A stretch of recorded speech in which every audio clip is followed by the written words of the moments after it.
একটু দূরে লক্ষ্য করলে দেখতে পারেন এক সৌদিয়ান এবং এক বাঙালি নিয়ে ইন্ডিয়ান জানি না। তো আমি এখন তার কাছে যাব এবং জিজ্ঞাসা করব কোনো কাজকর্ম আছে কিনা। আসসালামু আলাইকুম বাবা। কয়েস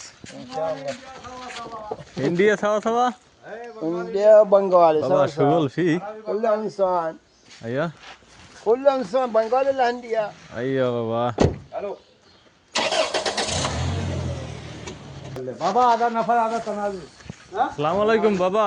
سلام আনা এই যে সুগলি বাদেন আনা হাসেল মাজরা জুয়া সুগল বাদেন আনা তানাজুল আলাতুল সুগল بعدين تنازل আইয়া ইদে হাসেল সুগল বাদেন তানাজুল انا في شو شو बंगाली इंडियन ठीक है। आप काम कर रहे हैं इसके साथ? वो तो मालूम, लेकिन और कहाँ भी काम के लिए आदमी की सही है नहीं सही है? नहीं और नहीं चाहिए तुमको तो तनाजुल अब- अगर कराना है तो हम करवा देंगे। ठीक है। वो आपका ढूंढो में आदमी सही है, वो कफिल है, हाँ, मादरा कपिल है? सही है, ये रहेगा कपिल तुम्हारा, बहुत सही आदमी है। ठीक है, अभी वो नंबर ले लो, मेरा नंबर क्या बोला? मोहम्मद अब्दुल्ला। मोहम्मद अब्दुल्ला। भैया मोहम्मद अब्दुल्ला हाँ है, कॉल आएगा, इसमें कॉल आएगा। लो आखिर 904। हो गया। अगर तुमको तनाजुल लेना तो बन सकता है, नहीं तो काम तो ऐसे नहीं है। तनाजुल लोगे तो यही काम तुम्हारे नकल का करना है, बस नीचे काम करेगा, हाँ हाँ नकल का तुमको करना है, कपिल एक ही रहेगा। मालूम, उसका ये साथ ही मदरा- रहेगा। ये मदरा- एक बात सुनो, वो तुम कफिल के साथ बात करो, इसके बाद मेरा जो कफिल है ना, मेरा जो बांग्ला मुदिर है, उसके साथ बात करने के बाद देखता हूँ वो तानाजुल कर होगा तो आएगा। ठीक है। তো আসলে এতক্ষণ হয়তো দেখতেই পারছিলেন যে আমি কিন্তু ওই রকমের ভিডিওটা ক্লিয়ারভাবে উঠাতে পারিনি। আর হয়তো অনেকে কমেন্ট করেন যে ভিডিও করো, ভালো মতো কর, কিন্তু একটা জিনিস কি ভাই, মানে সৌদি আরবে এইসব ভিডিও করা একদম সম্পূর্ণ নিষিদ্ধ। মানে চুরি করে ভিডিওগুলো করতে হয়, আর দুই একটা হয়তো বা জানিয়ে করা যায়। যাই হোক, তো আমি প্রথমত সৌদির সাথে কথা বলার পর উনি আমাকে মূল্যায়ন করেনি, তো উনি আসলে চলে গেছে। এরপরে আরেকজন ইন্ডিয়ান, তার সাথে কথা বলার পরে বলল যে এর সাথে কথা বলে দেখো। তো তার সাথে কথা বললাম, তিনি বলল যে আচ্ছা ঠিক আছে, আমি দেখবো মানে। এরপরে তার সাথে যে একজন আমেল কাজ করে, তো উনি হচ্ছে ইন্ডিয়ান, ওনার সাথে কথা বললাম যে আসলে লোক টোক লাগবে কিনা। তো উনি বলতেছে হ্যাঁ লোক লাগবে, সমস্যা নাই। নাখালের কাজ, মানে নাখাল মানে এই যে গাছ, খেজুর গাছগুলো, এই খেজুর গাছ, তো এগুলোর কাজ আর কি। যাই হোক, তো আমার আসলে ওই পাশেও খেজুর গাছ আছে অনেক।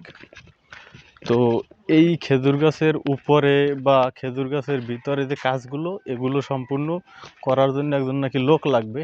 আর এই জন্য বলছে যে তুমি যদি আসো কফালা হইয়া, তাহলে তুমি সবসময় কাজ করতে পারবা। আর ওনার সাথে আমি জিজ্ঞাসা করলাম যে ভাই আপনার বেতন কত? তো উনি বলল যে ওনার নাকি স্যালারি 1300 রিয়াল, আর উনি কি আসছে 5 বছর হয়।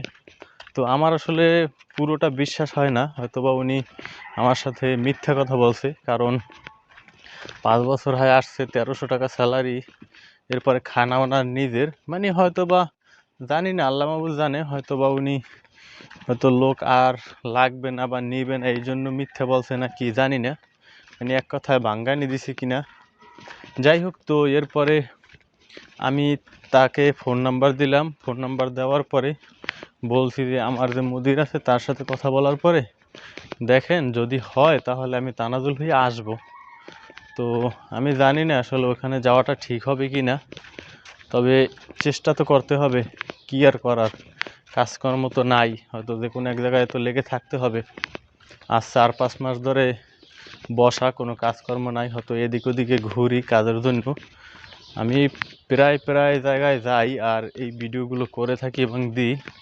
তো সৌদি আরব আসলে অনেকেই আসতে চায়, তো আসার পরে হয়তো কাজকর্ম ওই রকমের পায় না, বা হয়তো দুই একজনের কপাল মিলে যায়, মানে পায়।